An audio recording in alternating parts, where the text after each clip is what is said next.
Hello friends, once again welcome back to my YouTube channel. I hope you all are doing well. So today we are going to learn how to write CV. First of all you have to start with your name, address, email and phone number. After you have to write your personal details like date of birth, sex, marital status, nationality and languages known.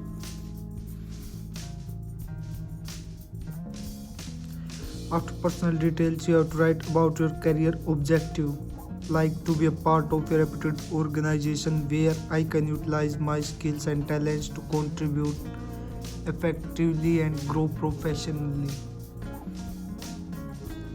After career objective, you have to write about educational qualifications like degree name, higher secondary education name.